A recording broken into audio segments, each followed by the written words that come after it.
আসসালামু আলাইকুম রহমতুল্লাহ। শুভ সকাল এবং সবাইকে ঈদ মোবারক।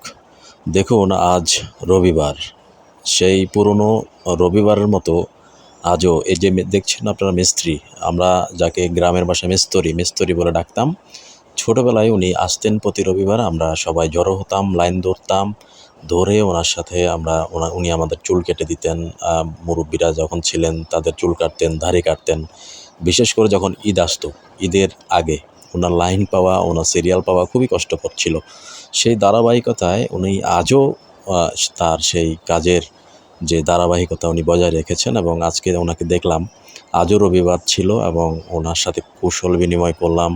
উনি কথা বললেন এবং আজও যা দেখলাম যে পুরনো সেই মিস্ত্রি আজও তার কাজের প্রতি যথেষ্ট যত্নবান এবং কাজের প্রতি ওনার স্পিড দেখে আমি আসলে খুবই মুগ্ধ হলাম। তবে ওনাকে দেখে যতটুকু মনে হচ্ছিল যে উনি বয়সের ভারে একটু নুয়ে পড়েছেন এবং অসুস্থতা বোধ করছেন। তবে এই আধুনিক সেলুনের ভিড়েও তিনি তার কাজ করে যাচ্ছেন এবং চুল কেটে যাচ্ছেন, দাড়ি কেটে যাচ্ছেন। তার কাস্টমারও বেশ ভালো, বাহ বেশ ভালো।